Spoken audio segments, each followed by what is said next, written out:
Saudara-saudara, kita bersyukur kepada Tuhan karena Tuhan beri lagi kesempatan kita untuk boleh belajar firman Tuhan. Sungguh satu anugerah Tuhan yang luar biasa kalau dalam hidup kita ini selalu dapat kesempatan untuk kita belajar mengenal Bapa kita lebih dalam lagi. Saya nggak tahu kenapa di hati saya Roh Kudus beri untuk belajar tentang otoritas. Ya, kenapa otoritas itu penting? Oh, sangat penting, saudara. Segala sesuatu, ya dari Lubuk Timur, puji Tuhan, segala sesuatu yang tidak ada otoritas, pasti terjadi kekacauan. Saya ulangi lagi, segala sesuatu yang tidak ada otoritas, pasti terjadi kekacauan. Betul tidak, saudara? Nah, seringkali kita mendengar kata otoritas, bayangan kita itu sebuah kekuasaan yang kadang-kadang muncul di imajinasi kita. Oh, itu diktator. Oke, memang ada unsur ke situ. Tapi mari kita memikirkan satu hal sederhana sebetulnya. Kenapa saya katakan sederhana? Karena banyak orang tidak pernah memikirkan ini. Saudara, bayangkan apa yang terjadi di alam semesta, ya perhatikan apa yang terjadi di alam semesta kalau tidak ada otoritas. Ya, maka jawabannya kacau. Betul. Tapi yang penting bukan cuma kacaunya. Kenapa bisa kacau? Karena nggak ada keseimbangan, tidak balance. Betul tidak? Nah, otoritas itu membuat semuanya itu balance atau seimbang. Nah, inilah hal yang luar biasa yang Papa ajarkan kepada kita. Bahwa hidup ini harus balance, harus seimbang. Oke, kita renungkan hal ini. Kenapa sakit? Ya, betul, bisa karena virus, bisa karena bakteri. Betul. Tapi salah satu penyebab penyakit yang terbesar itu nggak ada keseimbangan di dalam hidup kita, di dalam metabolisme tubuh kita itu nggak ada keseimbangan. Maka itu sakit. Contoh kecil, gula itu penting buat tubuh kita. Tapi kalau kelebihan gula, nah lain lagi ceritanya. Karena nggak balance. Garam itu penting dalam hidup kita. Tapi kalau kelebihan, nggak sehat. Makan itu penting dalam hidup kita. Tapi kalau nggak balance, kelebihan makannya terlalu banyak, kurang olahraga atau pengeluarannya tidak lancar atau tidak normal, itu jadi penyakit. Begitu pula dalam hidup sehari-hari. Antara jam kerja dengan istirahat itu tidak balance. Maka terjadi kerusakan dalam metabolisme tubuh kita. Maka si Rere dari Taipei ikut gabung. Ya. Nah, semua itu harus balance. Nah, untuk alam semesta ini bisa balance, maka harus ada otoritas yang mengatur semuanya itu. Mari saya bacakan satu ayatnya yang kedengarannya sederhana kalau kita baca ini. Oh, tapi akibatnya fatal kalau kita melanggar otoritas alam ini. Ya, Yesaya 24 ayat yang kelima. Yesaya 24 ayat yang kelima. Balance, keseimbangan. Begini ya. Kenapa bumi rusak? Kenapa? Saudara lihat, hampir 2 minggu yang lalu, ada bencana alam besar di Sulawesi, di Luwu Baratnya. Ngeri sekali, air tiba-tiba turun. Nah, karena apa? Ada orang-orang yang merusak alam. Maka itu tiap kali ada banjir, tolong perhatikan yang hanyut. Mengapa kayu-kayu pohon yang tidak dengan akarnya tapi kayu yang terpotong? Berarti ada penebangan di hulu. Maka itu terjadi ketidakseimbangan, terjadi banjir. Dan itu fakta. Nah, kenapa bisa begitu? Lihat Yesaya 24 ayat 5. Bumi cemar, bumi rusak, bumi terpolusi, bumi kacau. Itu kata bumi itu cemar. Karena siapa? Bukan karena Tuhan. Jangan nyalakan Tuhan kalau alam itu sedang marah. Bumi cemar karena penduduknya.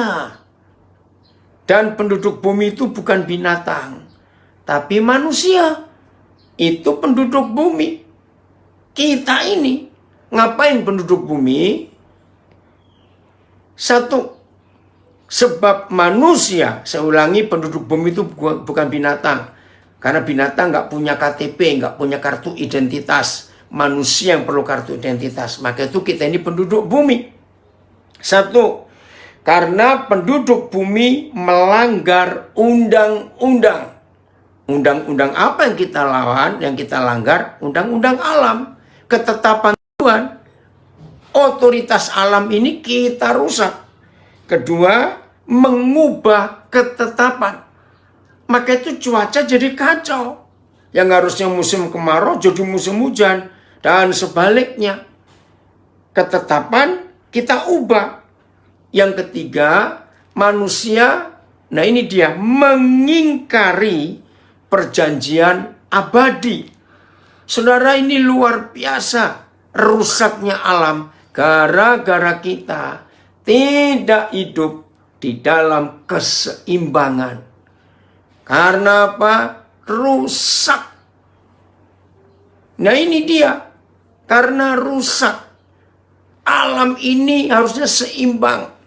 Pohon-pohon, hutan, sungai, laut sudah diatur semuanya oleh Tuhan. Tapi manusia rakus, manusia merusak. Maka itu tiap kali ada bencana alam, bukan karena Tuhan, tapi karena manusia-manusia rakus itu merubah peraturan, mengubah ketetapan, menjungkir balikkan perjanjian abadi. Nah, saudara, sekarang kita lihat. Otoritas itu datangnya jelas dari Tuhan. Karena pemilik otoritas tertinggi adalah Tuhan sendiri. Maka itu kita menyebut dia Tuhan. Ya, ingat saya pernah ngajarkan ini. Arti kata Tuhan itu artinya pemilik tunggal atas hidup ini.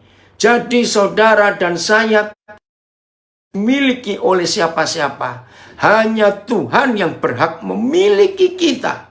Hanya Tuhan, tidak boleh yang lain.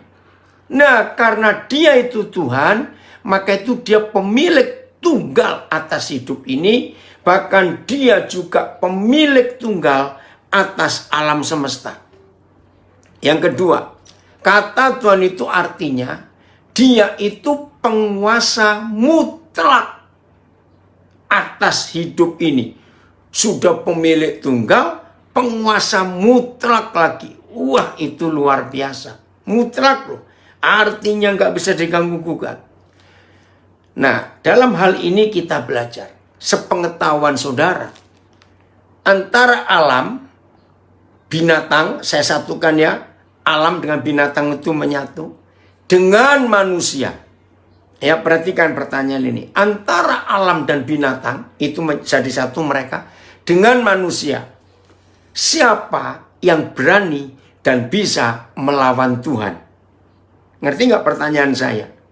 Antara binatang dan manusia, binatang dan alam, itu mereka satu kesatuan, itu ciptaan Tuhan juga. Dengan manusia, perbandingannya, perbedaannya. Siapa yang bisa melawan Tuhan? Dan siapa yang berani berkata tidak kepada Tuhan? Ayo jawab. Antara alam dengan binatang dan manusia. Jawabannya jelas. Manusia ini yang bisa melawan Tuhan. Terima kasih Simon, kau jawab. Manusia. Alam dan binatang itu tunduk, taat, mutlak. Binatang dan alam gak bisa melawan Tuhan. Mereka selalu berkata ya, ya, ya. Maka itu alam dan binatang itu nggak pernah berontak kepada Tuhan. Manusia yang rajin melawan Tuhan dan kita ini berontak, saudara. Nah, sekarang muncul penjelasan ini. Berarti kalau Tuhan dihormati mutlak oleh alam dan binatang, tapi manusia nggak bisa menghormati Tuhan secara mutlak. Berarti siapa yang lebih mudah diatur oleh Tuhan? Pemegang otoritas satu-satunya itu. Jawabannya, yaitu binatang dan alam yang lebih mudah diatur oleh Tuhan. Karena mereka tunduk dan tidak bisa berkata tidak. Lalu manusia bagaimana? Ampun dah. Susah sekali diatur oleh Tuhan. Karena kita punya free will, punya kehendak bebas. Tolong catat.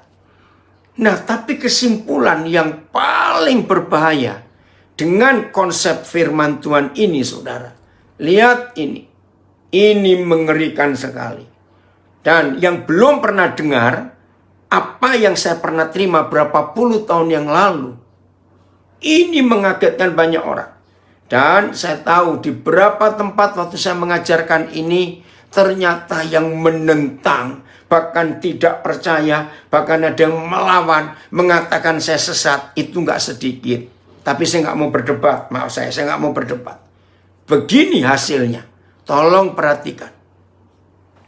Karena binatang dan alam itu bisa tunduk, bisa hormat, bisa menurut otoritas, tapi manusia tidak, karena kita bisa melawan. Dan ketika manusia bisa melawan Tuhan, dan ketika manusia bisa berkata tidak kepada Tuhan, tolong perhatikan kalimat ini, dan jangan kaget dulu lalu berkata saya sesat sebelum saudara mencerna baik-baik.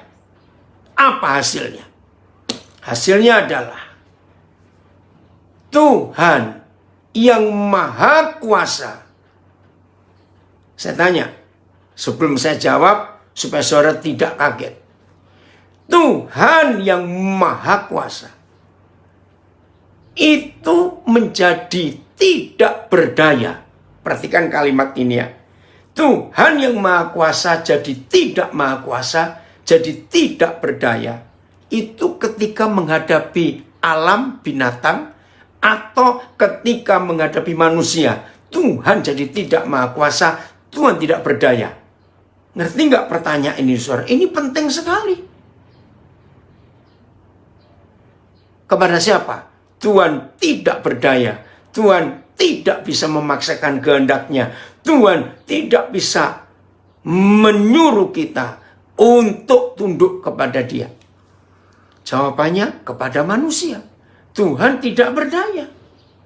Maka itu ketika Dia berkata, kamu ke kanan Daniel. Tapi kita memilih, aku mau ke kiri. Apakah Tuhan paksa kita? Terus Dia pegang hidup saya, terus Dia lempar saya harus ke kiri? Enggak. Dia sedih. Manusia.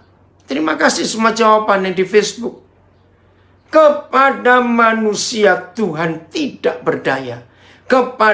Terhadap manusia Tuhan tidak jadi maha kuasa.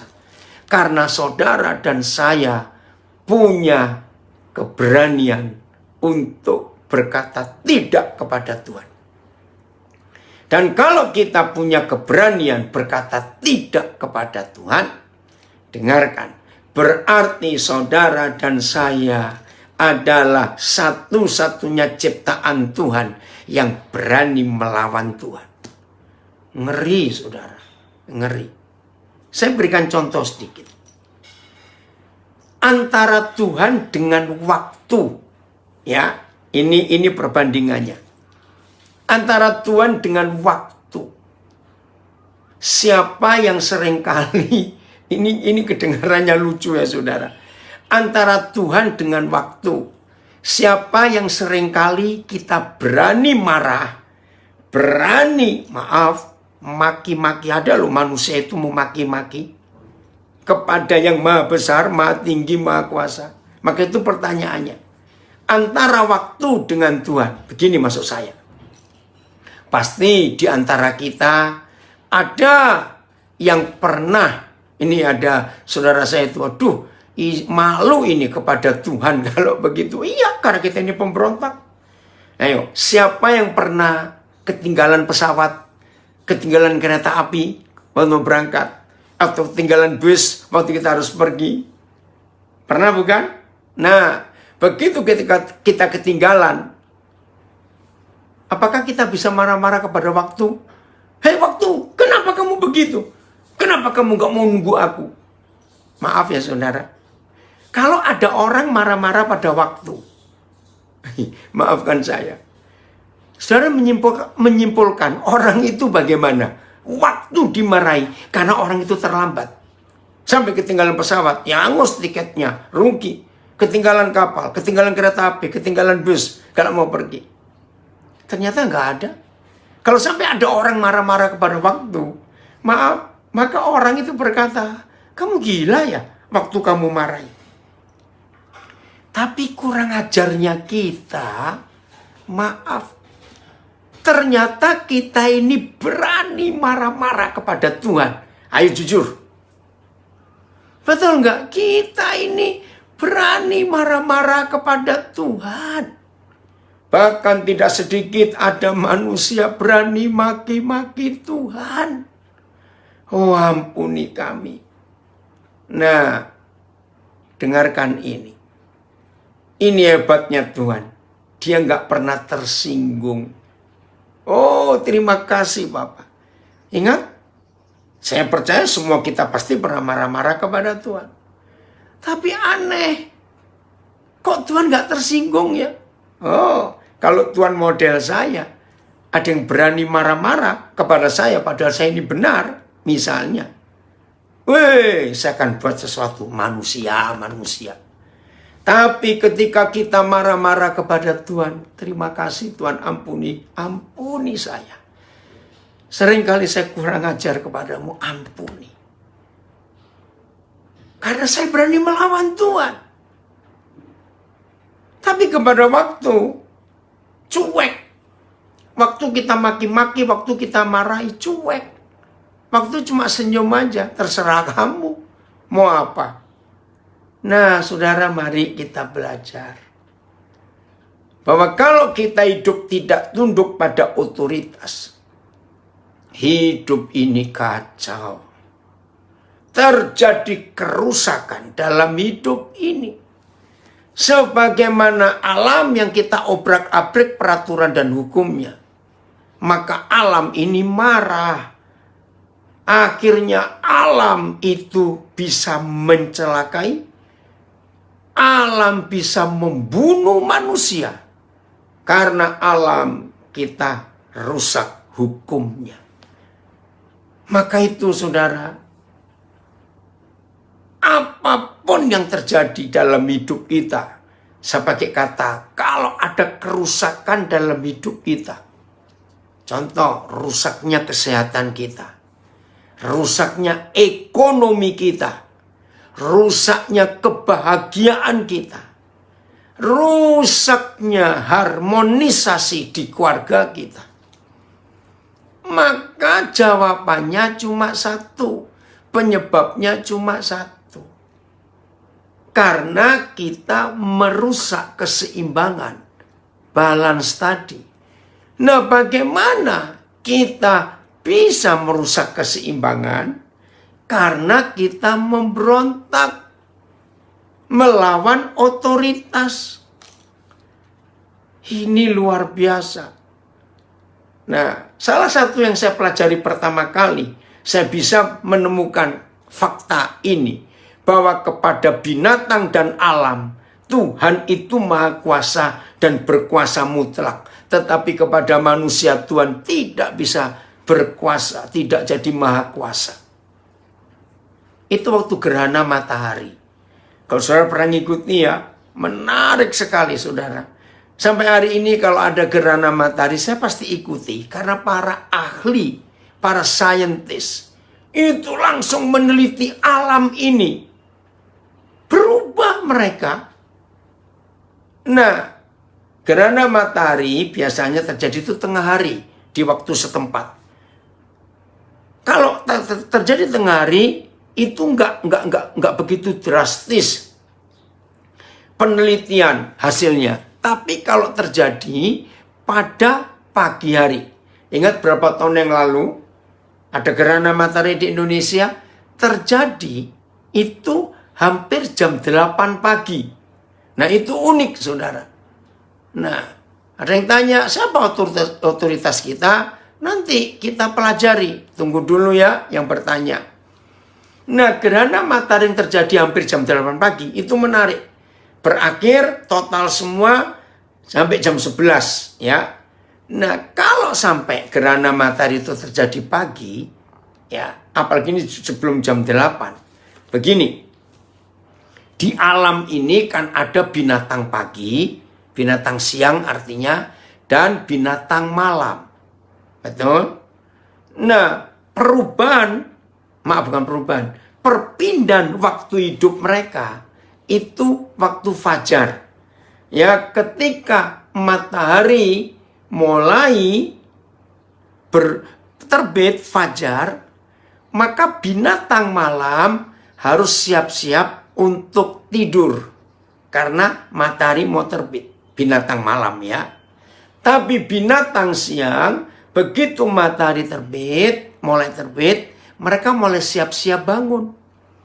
Nah, itu kan antara jam 4:30 pagi. Ya. Nah, binatang malam jam 4:30 itu mulai masuk. Lalu binatang siang jam 4:30 pagi itu mulai keluar. Nah, ini gerhana terjadi hampir jam 8. Berarti yang binatang malam baru istirahat. Yang ngomong aja 4 jam lah ya. Jam 4 subuh mereka masuk. Tiba-tiba jam 8 pagi. Kok gelap lagi? Jadi mereka mulai siap-siap bangun. Karena mataharinya tertutup bulan. Nah, binatang siang yang baru cari makan 4 jam. Loh, kenapa ini sudah gelap lagi? Ngerti nggak? Maka itu lain kali kalau ada gerhana matahari di daerah saudara, perhatikan para ilmuwan, para saintis itu meneliti. Begitu pula pohon-pohonan yang tergantung sinar matahari untuk fotosintesisnya. Mereka juga bingung. Loh, ini baru 4 jam. Kenapa sudah berhenti? Karena klorofil tidak bisa mencerna makanan kalau nggak ada sinar matahari. Saudara, maka itu tiap kali ada gerhana matahari, kalau saya pasti ngikuti berita-berita ilmu pengetahuan. Kagum. Nah, ini loh, belajar dari binatang. Taatnya pada otoritas itu luar biasa.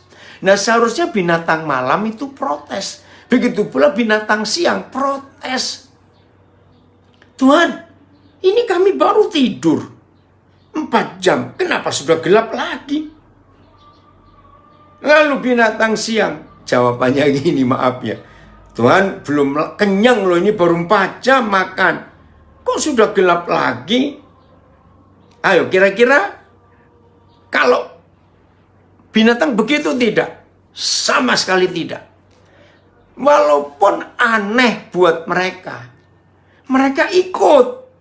Jadi yang binatang malam, ya bangun lagi. Karena mataharinya gelap.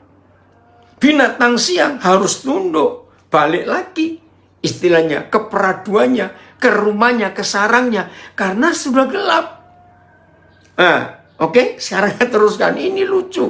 Maka itu senang saya kalau ada gerhana matahari mempelajari itu. Nah, baru keluar binatang malam ini untuk kembali cari makan. Binatang siang baru masuk untuk tidur. Kira-kira 4 jam lagi kebalik lagi. Loh, kok terang lagi? Karena gerhana sudah selesai. Jadi saudara bisa bayangkan, mereka itu, nah ini loh, kalau manusia, ampun dah, pasti protes. Apa-apaan ini? Nah, maafkan saya. Jawabannya apa kalau manusia? Walaupun sudah gelap lagi, nggak peduli. Aku belum kenyang. Nah, ini loh bedanya manusia dengan binatang itu, saudara.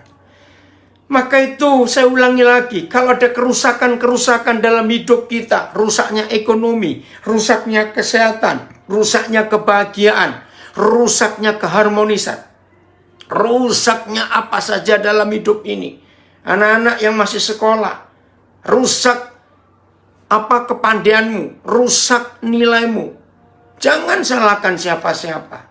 Pasti ada ketidakseimbangan. Ya, jam belajar kamu buat main. Nah, ini dia. Maka itu kalau nilaimu gak bagus, kamu gak pandai, jangan salahkan siapa-siapa. Awas anak-anak yang terikat dengan sosial media. Hati-hati kamu. Kalau mau tidur, terus kamu mulai buka sosial mediamu, itu bisa sampai pagi. Walaupun kamu berkata enggak kok, cuma lihat satu aja, lihat satu. Bohong. Pasti nggak akan stop. Karena dari satu yang kamu buka, nyambung yang lain, nyambung yang lain. Nah, begitu pula suami istri. Sudah lama saya melarang suami istri kalau mau tidur, masuk kamar, jangan bawa HP. Itu ada setannya. Karena itu merusak hubungan suami istri. Sudah seharian sibuk. Sibuk ini, sibuk itu, termasuk sibuk lihat sosial media lewat HP. Malam jamnya istirahat, jamnya suami istri saling cerita apa yang terjadi sepanjang hari. Dilanjutkan dengan sosial medianya, dengan HP-nya. Maka itu saya kalau ngajar di mana-mana, saya bilang anak-anak, ya, tolong ya anak-anak, kamu saya dengar bersama papa mamamu, pas saya ngajar, ada keluarga-keluarga yang lengkap hadir. Mulai nanti malam, cek HP papa mamamu ada di mana waktu mereka sudah masuk kamar. Jadi tolong ya saudara, begitu mau masuk kamar, HP taruh di dapur. Jangan dibawa masuk kamar. Supaya ada waktu komunikasi suami istri. Serius. Nah, ketidakkeseimbangan hidup dalam komunikasi suami istri itu merusak keharmonisan rumah tangga. Jadi penting sekali dalam hidup ini keseimbangan itu dijaga. Nah, keseimbangan itu hanya bisa terjaga dengan baik kalau masing-masing kita ini ada yang ngaku, waduh kena tempeleng saya. Berarti ini suami istri suka bawa HP ini kalau ke kamar mau tidur. Ayo bertobat. Gunakan waktu untuk kita bisa bersekutu bersama-sama. Suami istri waktunya mau tidur malam itu kita cerita hari ini terjadi apa saja. Anak-anak akan bahagia kalau keharmonisan papa mamanya itu lengkap, itu utuh. Oh, itu luar biasa. Menyenangkan saudara, sungguh-sungguh hidup ini bahagia. Kalau kita mau hidup dalam keseimbangan. Dan lagi sekali keseimbangan itu terjadi karena kita tunduk pada otoritas. Jadi ini keindahan dalam hidup kita. Semuanya harus balance, harus seimbang. Ya, saudara perhatikan jarak bumi dengan matahari. Itu sudah Tuhan atur begitu lupa. Ya, Tuhan aturnya. Jadi begini. Kalau bumi bergeser 0,001 mili dari posisinya, yaitu berubah mendekati ke arah matahari, cuma 0,001 mili saja. Istilah ya maaf ini, kalau ini istilah saya pakai salah, maafkan saya. Maka bumi ini langsung meleleh karena lebih dekat ke matahari.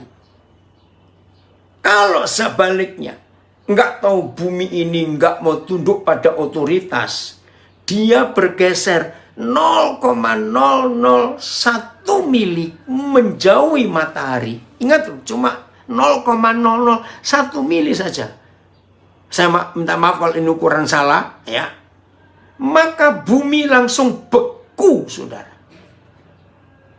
Jadi lihat Tuhan kita mengatur alam semesta ini sangat luar biasa. Maka itu tunduklah kepada semua peraturan yang Tuhan buat di alam semesta. Dan puji Tuhan, semua peraturan surga sudah tertulis di sebuah buku yang namanya kebenaran. Di dalam kebenaran ini ada perjanjian lama dan perjanjian baru. Hormati otoritas ini. Karena di situ kita akan melihat hebatnya Tuhan bekerja dalam hidup kita. Keren ya saudara. Ini, maaf saya cerita lagi. Beberapa kali saya menceritakan ini. Maaf ya, tapi ini fakta.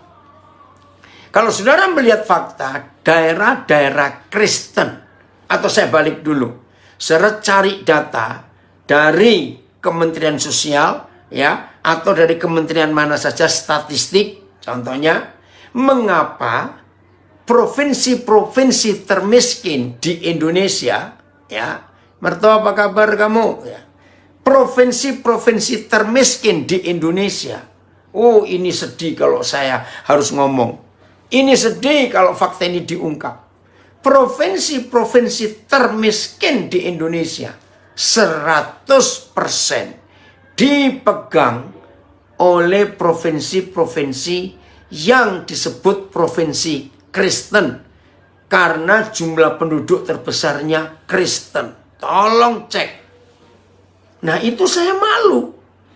Sebagai murid Yesus malu. Mengapa Indonesia yang kaya raya ini, tapi provinsi yang miskin itu provinsi Kristen.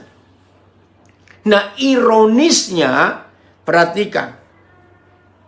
Sumber daya alam yang terkaya di Indonesia ini. Tolong perhatikan, sumber daya alam yang kaya di Indonesia ini justru adanya di provinsi Kristen. Nah kan kebalik. Sumber daya alamnya melimpah, tapi kenapa orangnya miskin? Saudara contoh Maluku. Ya, termasuk Maluku Utara zaman dulu. Maluku itu sudah dikenal ribuan tahun, bukan ratusan tahun. Pusatnya rempah-rempah dunia. Negara kedua yang menjadi pusat rempah-rempah dunia itu India. Tapi India tidak pernah bisa mengalahkan Maluku dalam sejarah bangsa-bangsa. Betul? Lihat negara-negara Eropa. Sampai mereka bisa jadi negara-negara kaya. Tolong catat, 80%. Mereka jadi negara-negara kaya. Lihat Belanda, lihat Inggris. Lihat negara-negara lain di Eropa yang kaya karena rempah-rempah Indonesia. Maluku khususnya.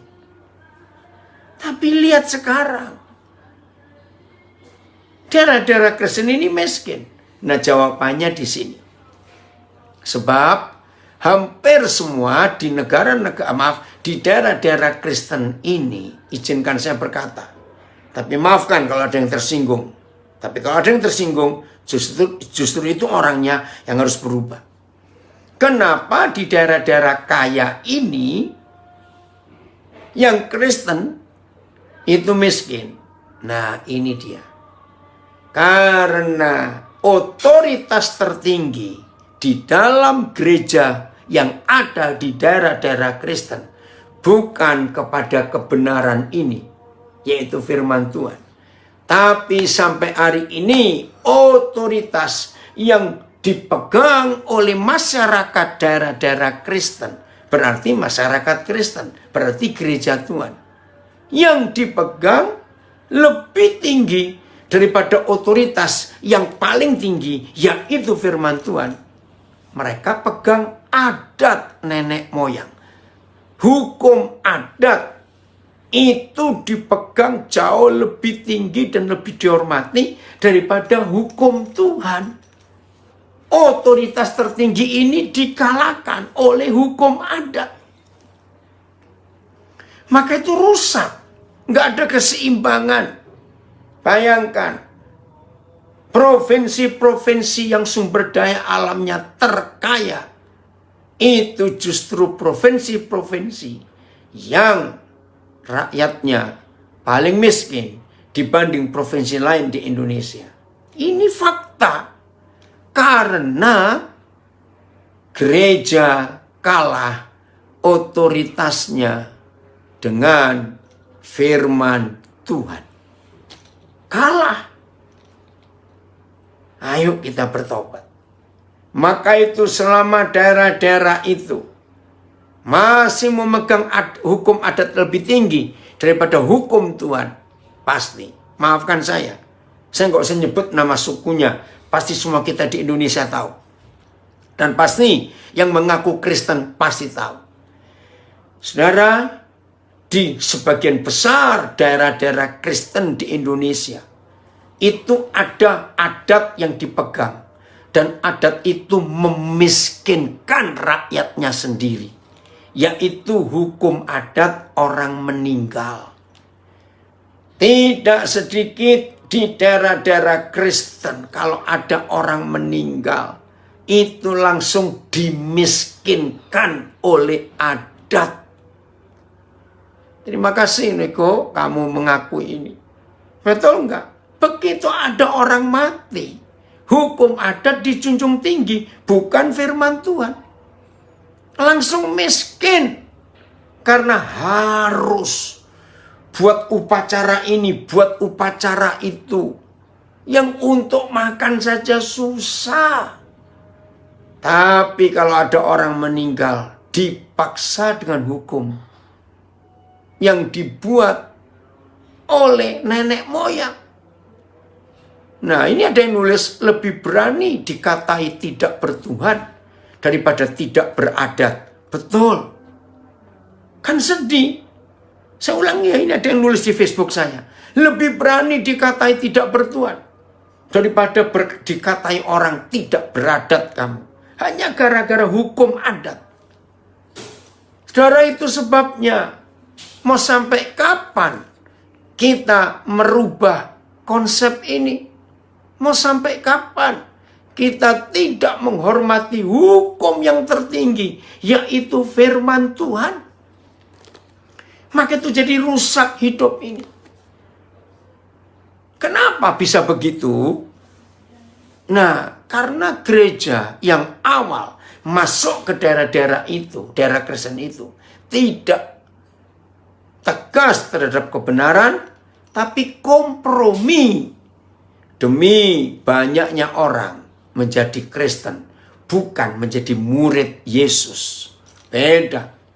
Banyak orang menjadi Kristen, belum tentu mereka mau menjadi murid. Karena untuk menjadi murid harus belajar, yaitu belajar firman Tuhan. Tunduk pada otoritas ini. Maka itu segala sesuatu sudah harus diatur oleh firman Tuhan, bukan oleh yang lain. Karena ini hukum yang tertinggi. Dari mana kita bisa mengetahui hukum yang tertinggi adalah firman Tuhan? Dari Kejadian 1 dan Yohanes 1. Kejadian 1 berkata, ayat 1, pada mulanya Tuhan menciptakan langit dan bumi. Jelas Kejadian 1 ayat 1. Tapi siapa yang menciptakan? Yohanes 1 sekarang. Ayat 1 sampai 3. Ya, Injil Yohanes 1 ayat 1 sampai 3. Pada mulanya adalah firman. Ya, itu Yohanes 1 ayat 1. Kejadian 1 ayat 1, pada mulanya adalah Yahweh Tuhan menciptakan langit dan bumi. Yohanes 1 ayat 1, pada mulanya adalah firman. Lalu Yohanes 1 ayat 3 jelas sekali. Segala sesuatu, Yohanes 1 ayat 3, segala sesuatu, ya. Pak Samuel Sung dari Pekanbaru, puji Tuhan, bergabung, apa kabar ini? Nah, Yohanes 1 ayat 3 berkata, segala sesuatu diciptakan oleh Dia. Puji Tuhan, Cimeling dari Brisbane, ya, senang bisa bergabung. Segala sesuatu diciptakan oleh Dia, yaitu firman. Dan tanpa firman gak ada segala sesuatu yang bisa jadi dari yang telah dijadikan. Maka alam semesta yang begitu hebat, dunia dengan segala isinya yang jutaan hal, itu hanya bisa diciptakan oleh firman. Firman ini otoritas tertinggi. Oh, sungguh-sungguh tentu ajaib, tentu luar biasa, saudara.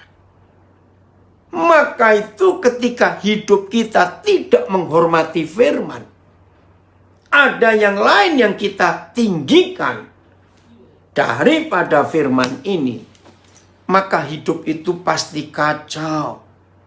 Pasti. Renungkan jaminan ini dalam hidup kita. Maka itu hormati firman, saudara. Hormati firman. Ingat, sebelum Tuhan Yesus disalibkan, dikuburkan, dibangkitkan, dan naik ke surga. Kenapa saya harus mulai dari itu?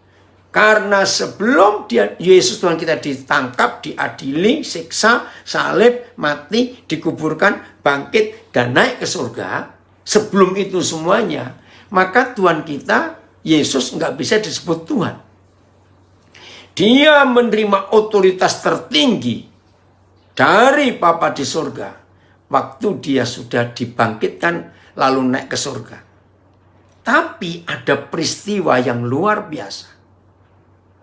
Jauh sebelum peristiwa kenaikan ke surga terjadi, ada seorang perwira. Saudara baca nanti Lukas 10 ayat 1 sampai 7. Lukas 7 ayat 1 sampai 10. Luar biasa, ada seorang perwira, jenderal di Kapernaum. Dan tolong catat, dia bukan orang Yahudi. Penjajah, orang Roma. Tapi dalam hidupnya, dia tunduk kepada otoritas ketuhanan Yesus. Nah itu kan aneh. Yesus belum jadi Tuhan. Tapi perwira ini sudah menempatkan Tuhan Yesus dalam posisi Tuhan. Dalam hal apa kita belajar dari iman perwira itu? Perhatikan kalimat ini. Ketika Tuhan Yesus sudah dekat rumahnya, karena diminta oleh tua-tua Yahudi lewat suruhan dia. Tahu-tahu perwira ini mengutus teman-temannya, tentara-tentara Romawi. Ketika Yesus mau sampai rumahnya, guru, Tuhan, dia manggil Tuhan loh, saudara. Baca baik-baik Lukas 7.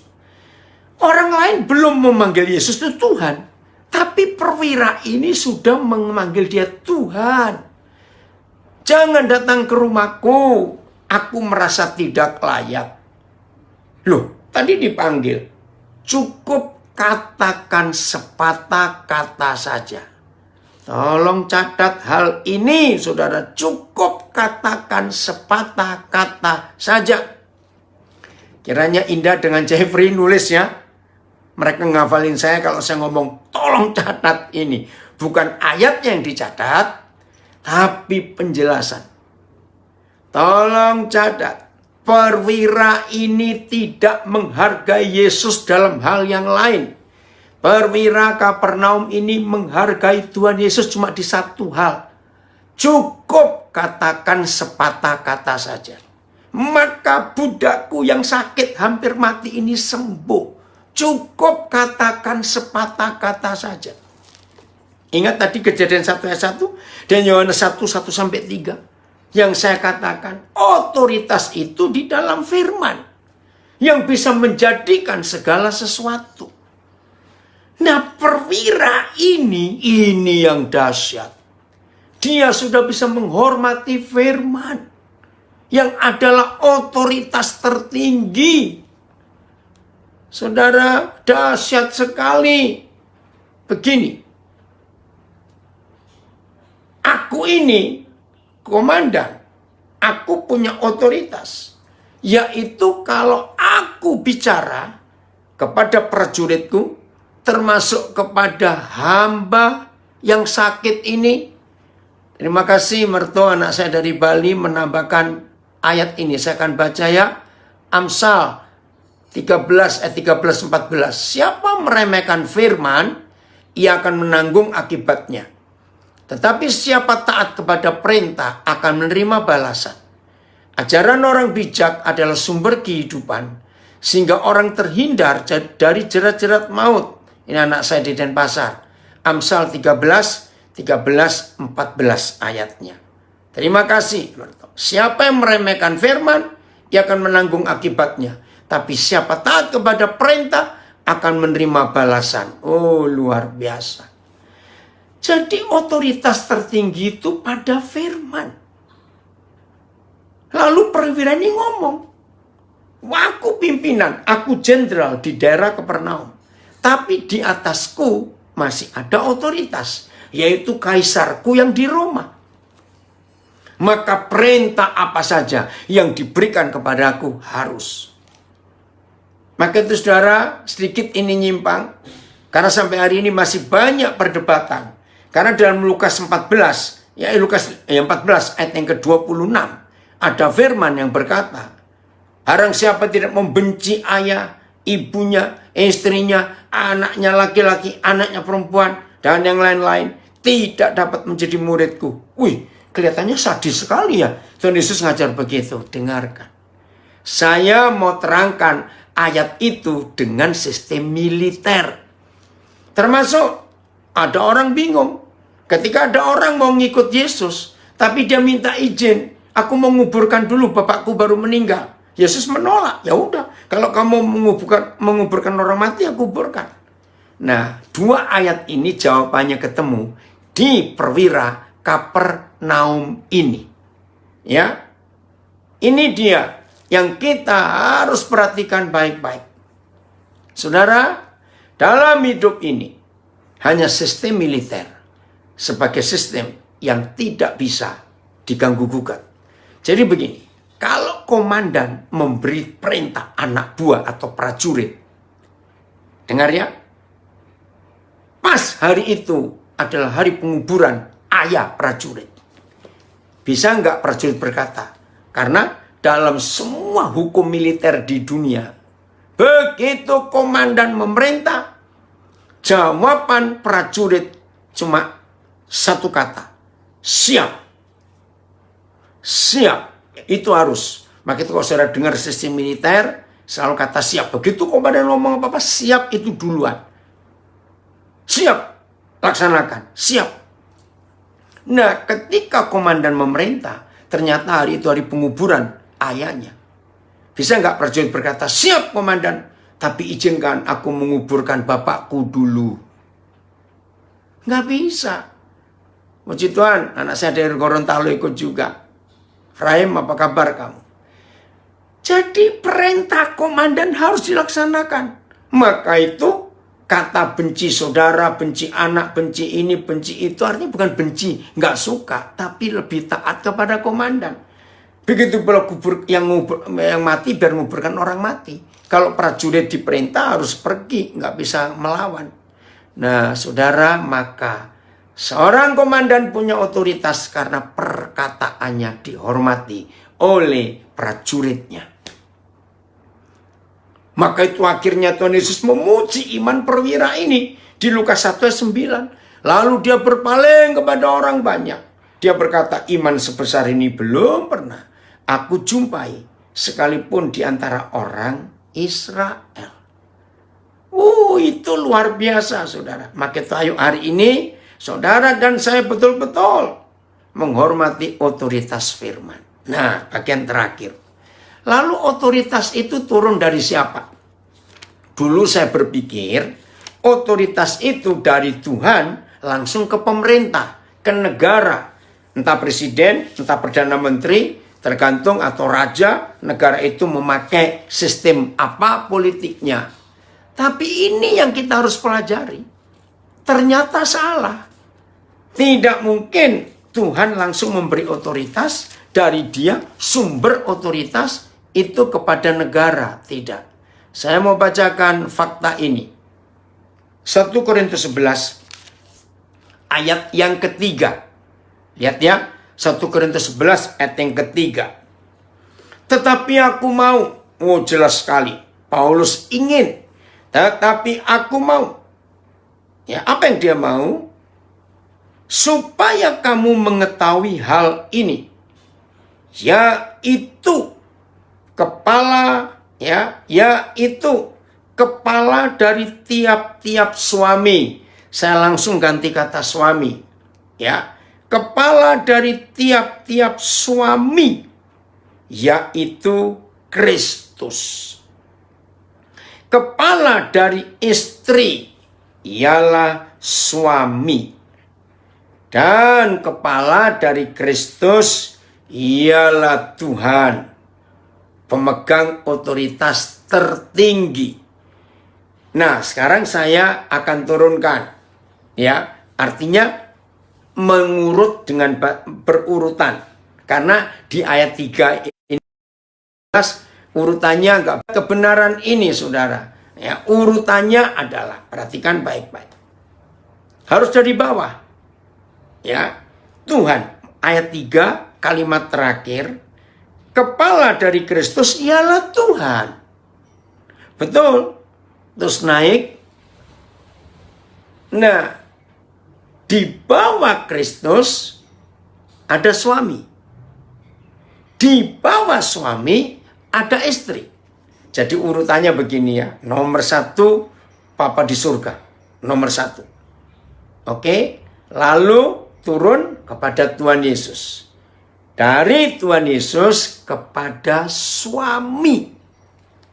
Jadi menurut firman ini, pemegang otoritas di dunia itu suami. Wih, ini luar biasa.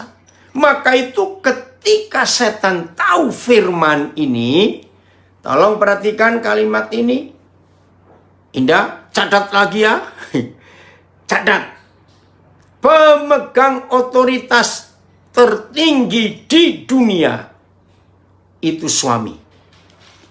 Nah, karena iblis sangat teliti baca Alkitab, lebih teliti daripada kita, maka itu lihat fakta. Mengapa dalam hidup sehari-hari yang lebih banyak dirusak itu suami daripada istri? Betul tidak? Suami lebih banyak dirusak. Karena iblis tahu, kalau suami-suami dirusak, berarti di keluarga itu nggak ada otoritas. Berarti nggak ada keseimbangan dalam keluarga itu. Kalau dalam keluarga nggak ada otoritas, anak-anak akan jadi pemberontak. Maka itu lihat fakta. 99%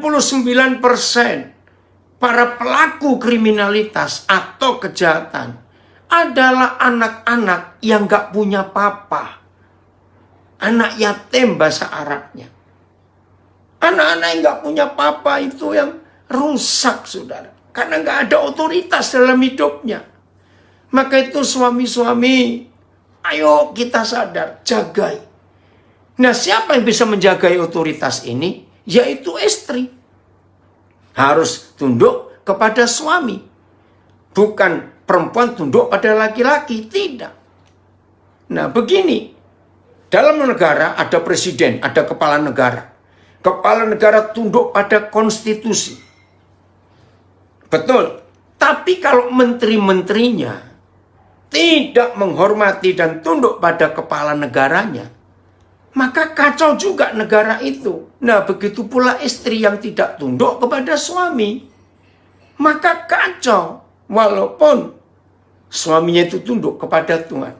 Itu sebabnya kenapa ada peraturan ini dalam Alkitab.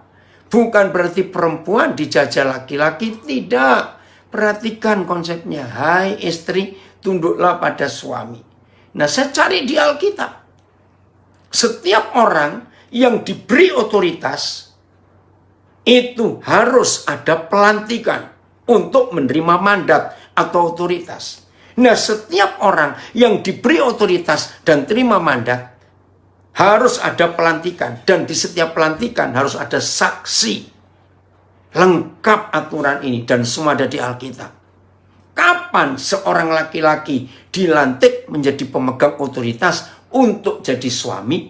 Kejadian 1:28. Dan Yahweh Tuhan memberkati mereka. Siapa mereka? Suami istri, Adam dan Hawa. Nah, kata memberkati di ayat itu, kalau saudara cari berapa terjemahan yang lain, artinya pelantikan. Nah, begitu suami istri dilantik, saudara, harus ada saksi. Maleakhi 2 ayat 14 itu memberitahukan kita bahwa harus ada saksi. Maka itu Maleakhi 2:14. Aku yang hadir menjadi saksi antara engkau dengan istri masa mudamu yang kepadanya engkau telah tidak setia para suami. Jadi satu-satunya peristiwa Tuhan hadir menjadi saksi dalam hidup kita. Satu-satunya peristiwa Tuhan hadir menjadi saksi. Itu waktu kita menikah. Maka itu penting sekali dalam hidup ini, saudara. Untuk waktu menikah mengucapkan janji dengan betul. Jangan sampai salah. Karena disitulah pelimpahan mandat dan otoritas terjadi dalam hidup kita. Para suami, laki-laki. Nah, pegang itu baik-baik. Ayat terakhir, 1 Timotius 2 ayat 8. Nah, ini suami pemegang otoritas di keluarga. 1 Timotius 2 ayat yang ke-8. Oleh karena itu aku ingin supaya di mana-mana orang laki-laki berdoa dengan menadahkan tangan yang suci tanpa marah dan tanpa perselisihan. Tahu nggak arti ayat ini, saudara? Artinya, dalam perjanjian lama, seorang imam disebut imam itu punya otoritas. Dan kalau berdoa, tangannya tertada ke atas. Maka itu ada berkat imam karena tangannya. Nah, suami pemegang otoritas di rumah, ini kebenaran yang luar biasa. Ingat peristiwa kisah Keluaran 17 ketika orang Israel diserang Amalek, mereka menang dalam peperangan waktu Musa mengangkat tangannya. Kalau Musa capek turunkan tangan, kalah Israel. Itu unik sekali. Maka itu suami-suami, ayo mulai hari ini pegang otoritas ini, jagai. Nah, suami yang walaupun seharian penuh menadakan tangan berdoa, tapi kalau ada marah dan berselisih, nah suami kalau marah berselisih dengan siapa? Ya dengan istrinya. Maka itu kembali lagi para istri, tolonglah kami para suami jagai supaya nggak ada kemarahan di antara kita, nggak ada perselisihan di antara kita. Matius 18 ayat 19 yang sepakat. 2 orang di bumi yang sepakat, Matius 18 ayat 19. Maka doanya doa yang berkuasa karena ada otoritas. Nah, saya menyimpulkan, sejak saya mengerti firman ini, kalau ada anak-anak sakit di rumah, jangan dibawa ke dokter, jangan diberi obat dulu. Tolong jujur suami istri, papa mama periksa diri. Itu pasti hubungan suami istri sedang tidak beres. Nggak ada otoritas. Kalau nggak ada kesepakatan suami istri, berarti nggak ada otoritas di rumah. Nggak ada Tuhan yang di tengah-tengah keluarga itu. Kalau nggak ada otoritas, berarti setan bisa masuk. Dan ketika otoritas dalam keluarga kita dihancurkan, maka yang pertama dirusak adalah anak-anak. Karena nggak ada benteng di rumah kita. Anak-anak jadi korban. Kasihan betul. Maka itu hasilnya luar biasa. Begitu suami istri harmonis lagi, sepakat lagi, beres lagi. Anak-anak itu sembuh. Anak-anak itu sehat. Ini kebenaran yang luar biasa, saudara. Maka itu ayo mulai hari ini serius ya dalam hidup kita. Utamakan Tuhan, utamakan firman, hormati otoritas tertinggi ini. Maka hasilnya akan luar biasa.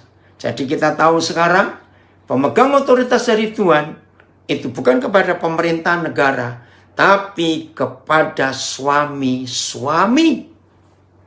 Ayo istri, bantu kami juga para suami untuk nggak ada marah, nggak ada perselisihan, tapi hidup dalam kebenaran dan takut akan Tuhan. Terima kasih Tuhan. Dunia jadi indah kalau setiap keluarga memegang otoritas. Maka itu pemuda-pemuda yang belum menikah, catat kebenaran ini. Besok kalau kamu menikah, engkau pemegang otoritas. Hidup dalam kebenaran. Oke? Wah, indah sekali dunia kalau kita melakukan ini. Oke ya, Tuhan Yesus memberkati kita semua. Dan biar Roh Kudus menolong kita untuk kita jadi pelaku firman. Dan ada otoritas dalam hidup kita. Puji Tuhan. Ya, Koden, kita ada sesi tanya jawab Ya, ini. oke, boleh sebentar ya. Ya, saya kasih waktu. Silakan. Berapa, Koden? Kenapa? Sampai jam berapa nanti? Ya cobalah. 3 pertanyaan dulu. Panjang atau pendek jawabannya. Ini ada yang ngangkat tangan ini. Oke, ini ada yang pertama. Pak Weliho ini pengen bertanya. Ya, Kita silakan. buka dulu ya. Ya. Silakan Pak Weli.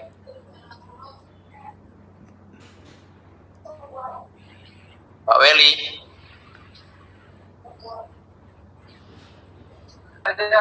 Kepencet mungkin. Ya. Saya nggak nanya, saya kepencet. Sorry. Oke, ya udah yang lain. Silakan. Ayo. Sony. Ini Okvianto. Sebentar, kita buka Pak Sony.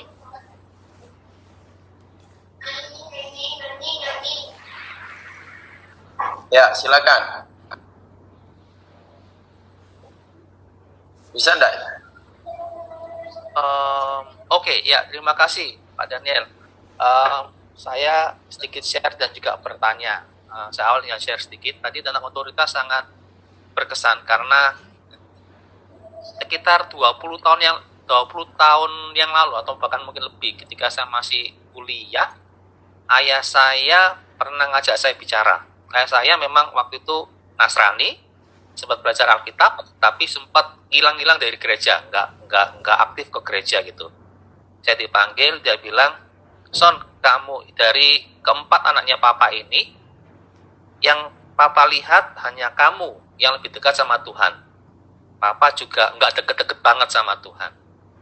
Jadi kalau ibaratnya keluarga ini ibaratkan sebagai bahtera rumah tangga, maka sekarang kendali papa kasih ke kamu, begitu.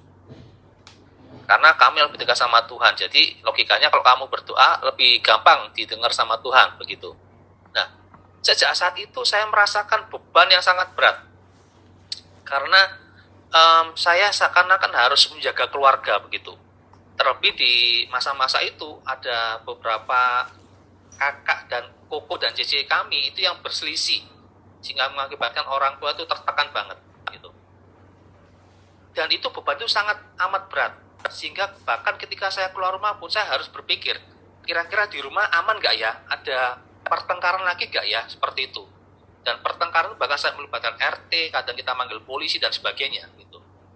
Sampai satu saat saya sampai pada satu titik, saya nggak bisa terus-menerus seperti ini.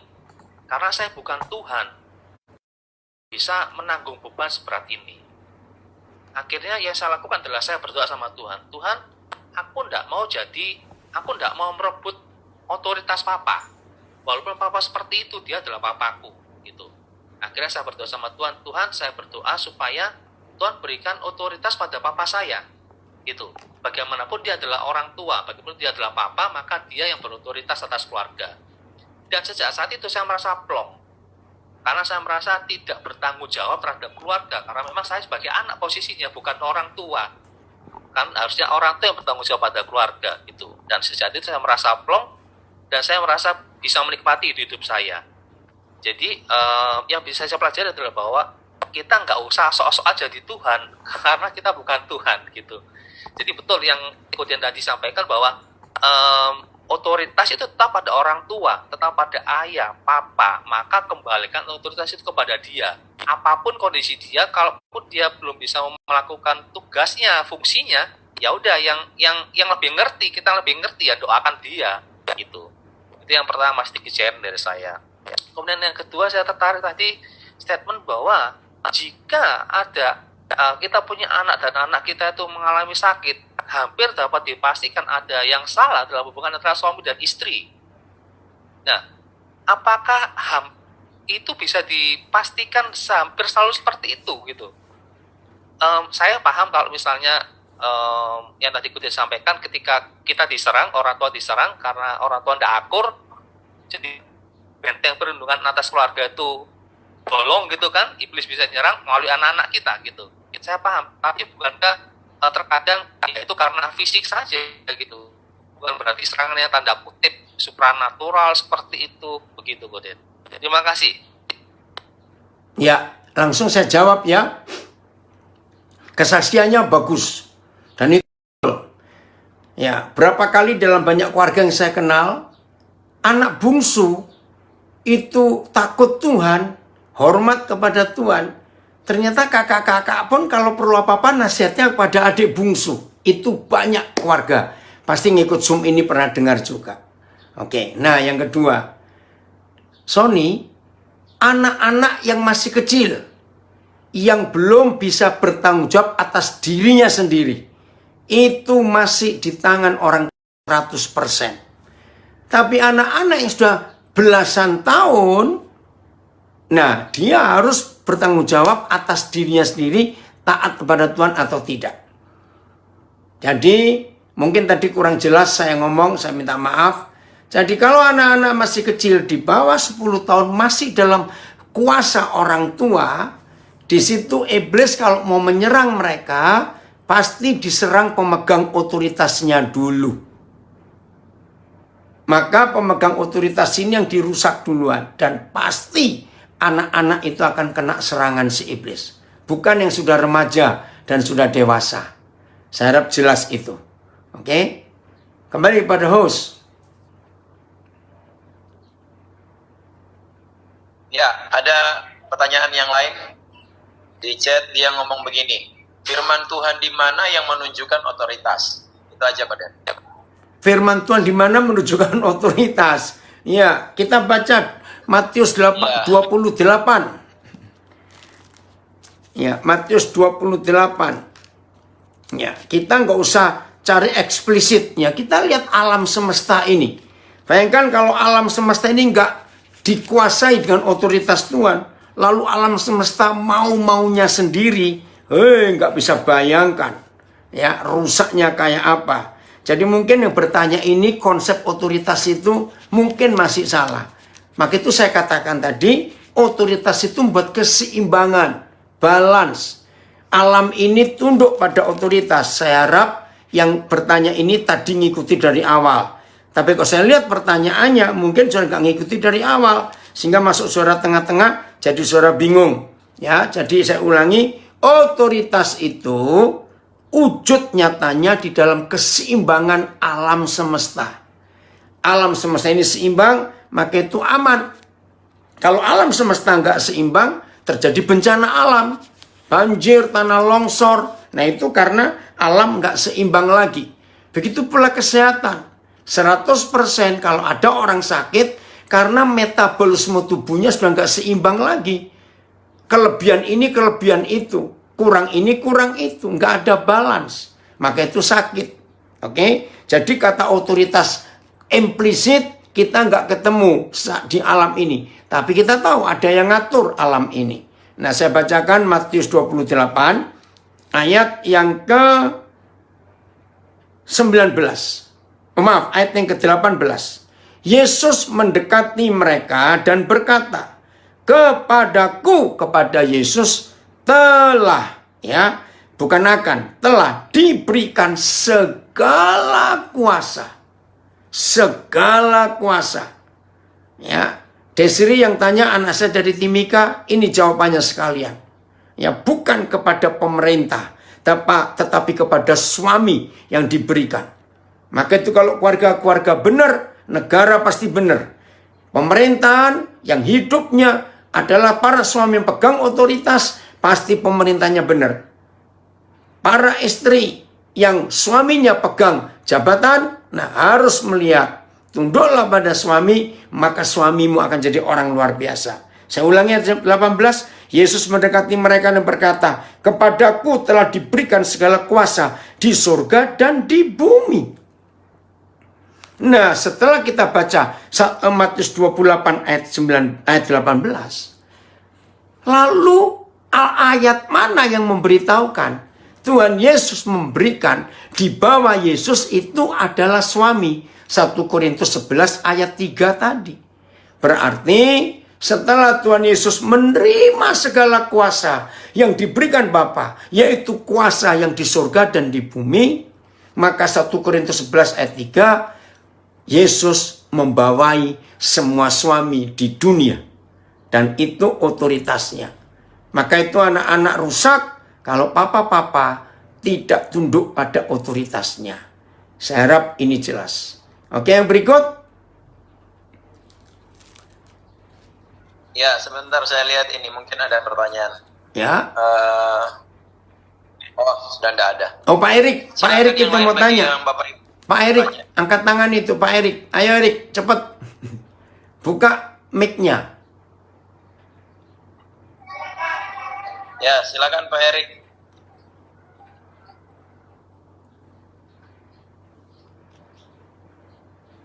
Ya, ayo Erik. Shalom Koden. Yuk, shalom.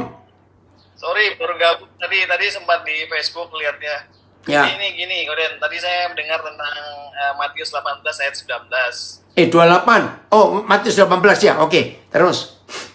Ya, dan tadi kan, dan lagi aku berkata kepadamu, jika dua orang daripadamu di dunia ini sepakat meminta apapun juga, permintaan mereka itu juga akan dikabulkan oleh Bapakku yang di surga. Nah, ini kan konteksnya suami istri ya, Koden. Kalau Ya. mereka saling memaafkan dan hidup harmonis. Nah, yang saya tanyakan ini kan permintaan seperti apa yang Tuhan izinkan? Karena kan yang Koden pernah bilang kan, kadang kita doa sebelum-sebelumnya kan hanya maksa, nyuruh, minta. Ya. Nah, konsep doanya. Nah, kalau di konteksnya ini di Matius 18 ayat 19 ini permintaan seperti apa yang seizin Tuhan yang dilakukan oleh suami istri? Ya. Nah, pertanyaan kedua langsung ya Koden ya. Jadi tadi pengertian suami itu apa harus laki-laki? Karena kan bisa jadi janda, tidak mungkin suaminya udah meninggal atau dia berpisah. Kemudian yang tidak menikah itu konteksnya gimana? Otoritasnya Koden. Itu aja Oke. Koden. Terima kasih. Ya, saya akan jawab dengan cepat. 1. Semua yang diminta oleh suami istri itu pasti seputaran masalah keluarganya. Itu yang dijamin oleh Tuhan. Minta apapun juga. Itu pasti seputaran keluarga. Saya berani berkata, suami istri yang benar, nggak mungkin minta pesawat terbang 1, kereta api 2, mau minta gajah 4, ngapain? Jadi pasti seputaran keluarga.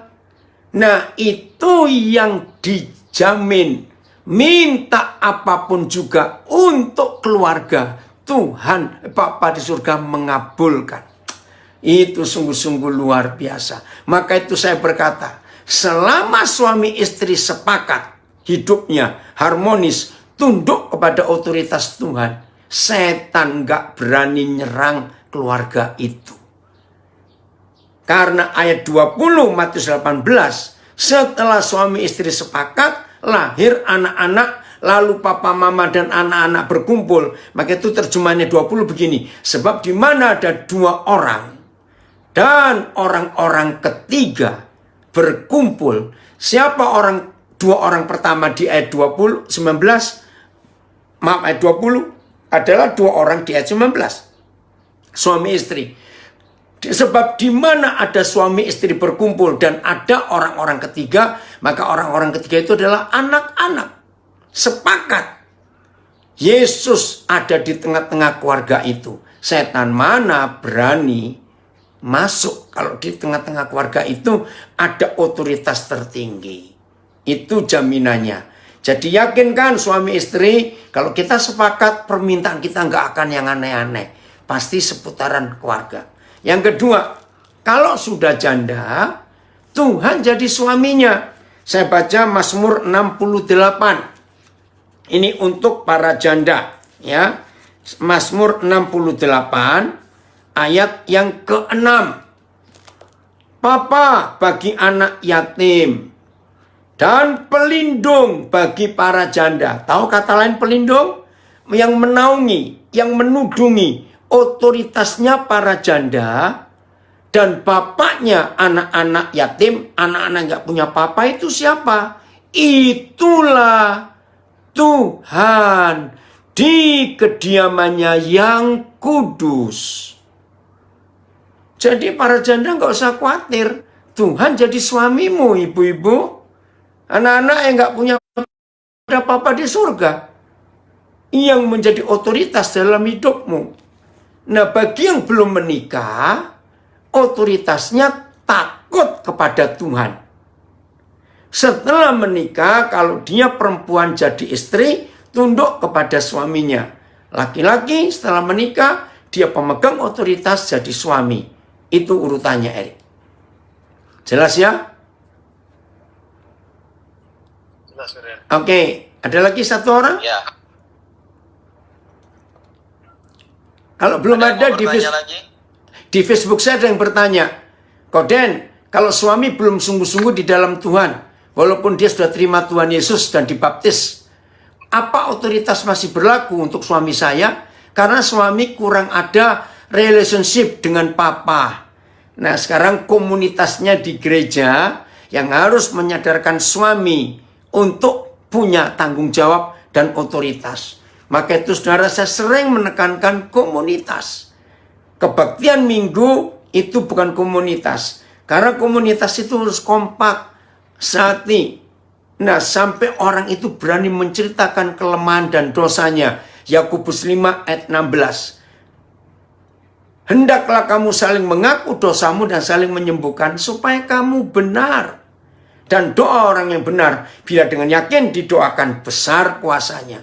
Dan itu dampak dari komunitas. Oke, host, ada lagi? Ya, mungkin tidak ada. Tapi kalau mau ada waktu, saya coba tanya, Koden. Ya, ini yang terakhir ya. Habis ini saya harus keluar ini. Ada lagi yang saya harus sampaikan. Mengajar hari ini saya 5 kali ngajar, saudara. Sampai malam nanti. Oke, ini baru yang kedua ini. Ya, oke, silakan Pak Benny. Ya, kan tadi disampaikan di Yesaya pasal 24 ayat 5 itu, yang merusak otoritas itu, yang melanggar undang-undang itu kan manusia. Ya. Tapi kalau kita lihat di Kejadian pasal 1 ayat 2, Tuhan menjadikan segala sesuatunya itu baik. Nah, tapi kemudian ketika Sebentar. jatuh dalam Kejadian 1 ayat 2. ke bumi, Sebentar. Salah, Ben. Kejadian berapa? 1 ya, Bukan ayat 2 loh. yang bumi belum berbentuk dan kosong itu. Iya, itu ayat 2. Tapi kok tadi Benny bilang menjadikan segala sesuatu baik. Oh, bukan itu. Oh. Kan Tuhan kan menjadikan segala sesuatu itu yang ciptaannya dia kan, ciptaan Tuhan itu kan selalu baik ya. Iya. Kita lihat di ayat 3 dan seterusnya Oke. kan. Nah, Koden potong dulu ya. Cuma di ayat 2 itu kan Enggak, ini bagus. Kalau saudara membaca, setiap Tuhan selesai menciptakan sesuatu, selalu diakhiri dengan apa yang Tuhan buat itu baik. Nah, itu binatang, pohon-pohonan, dan alam.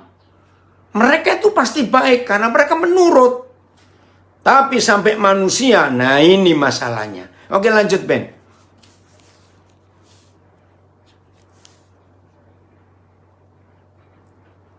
Benny? Ben?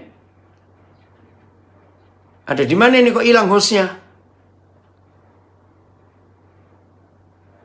Ben? Ada di mana? Loh? Putus kayaknya Koden. Oh, putus? Kayaknya. Oh iya? Sebentar, kita tunggu. Iya, Oh, iya. tunggu. Dia live. Bentar. Nanti Oh kamu iya, ya lagi. udah oke, ulangi.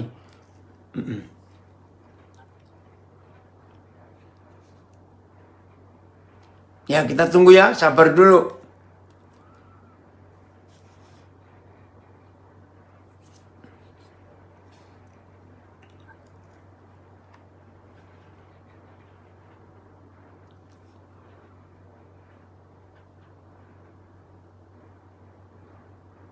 Atau ada yang lain dulu sambil nunggu Pak Benny?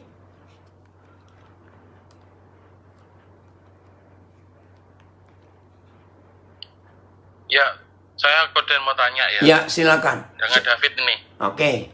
Ya, mau tanya ini. Kalau menyingkapi tentang tadi Koden bilang istri-istri itu tidak boleh membuat suami marah. Itu ya. Ya. Nah, bagaimana kalau misalnya ada keluarga itu yang istrinya suka membuat suaminya marah itu. Kadang-kadang dengan sikap yang nggak baik atau dengan perkataan yang kasar kayak gitu ya, istrinya berbuat perkataannya itu yang kasar, nggak bijaksana, mancing emosi gitu. Akhirnya suaminya selalu terpancing emosi dan sekali lagi kan akhirnya tuh nggak berkenan di hadapan Tuhan. Betul, gitu. betul. Nah, caranya suami untuk mengingatkan tuh gimana ya? Sudah diingatkan dengan mungkin kayak dengan kata-kata atau apa, tapi tetap seperti itu gitu loh. Mungkin apakah mungkin ada latar belakang yang harus dibenarkan, dipulihkan gitu, Koden? Ya. Nah, serahkan kepada komunitasnya. Jadi, para suami punya komunitas, para istri punya komunitas. Nah, terus tolong carikan suami siapa yang disegani oleh istri saudara. Ya, cari orang yang disegani. Ya, pasti ada dalam hidup ini. Nah, saudara sebagai suami nanti, ini bukan untuk David ya, ini umum sebabnya. Beritahu kepada orang yang disegani istri kita supaya memberi nasihat sampai dicari akar permasalahannya. Seperti yang David baru katakan, mungkin ada peristiwa masa lalu yang masih membekas di hidupnya sehingga dia sulit tunduk kepada suami, sehingga dia cari gara-gara terus pada suami. Nah, biasanya yang saya tahu, suami yang pernah dilukai oleh istri, oleh suami, istri yang pernah dilukai oleh suami, atau istri yang terluka oleh perkataan perbuatan suami. Biasanya istri seperti itu sulit tunduk kepada suaminya, karena dia belum mengampuni suaminya. Dan ini perlu ada pelayanan khusus, pelayanan pribadi, sehingga istri harus mengampuni suaminya. Maka itu para istri yang mendengar ikut Zoom ini, ayo mulai hari ini masing-masing kita belajar mengampuni siapapun yang bersalah, termasuk suami. Nah, para suami terus tunjukkan perubahan-perubahan yang dinantikan, yang diharapkan oleh istri kita. Maka kalau itu terjadi, setan gak ada di keluarga kita. Jadi istri-istri, maaf ya saya kalau ngomong ini, jangan jadi setan di keluarga. Nanti anak-anak yang menderita. Betul ya? Ampuni suami. Ya, sebagaimana Tuhan juga mengampuni kita, karena kita pun termasuk istri pernah bersalah di hadapan Tuhan. Jelas ya, Fit? Oke, Pak Benny sudah kembali ini. Jelas. Iya, masih boleh bertanya dah, Koden? Iya, ya karena kepotong tadi. Lanjut yang terakhir ya. Ya. Ya, tadi tiba-tiba mati lampu soalnya, Koden. Jadi Oh, putus. Oke, iya. Oh, berarti gak cuma Papua juga yang sering mati lampu, tempatmu juga. Saya di hutan, Koden. Jadi mati lampu sering kalau di hutan gini. Oke, Ben.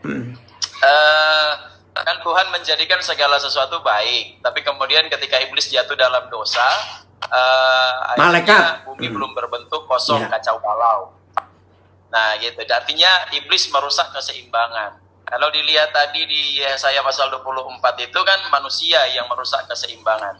Nah, maksud saya apakah memang itu murni dari manusia ataukah memang ada intervensi manusia, intervensi si jahat, si iblis yang juga bisa berpotensi besar merusak keseimbangan alam. Nah, itu Koden. Oh ya pasti. Sekarang nggak usah bilang keseimbangan alam.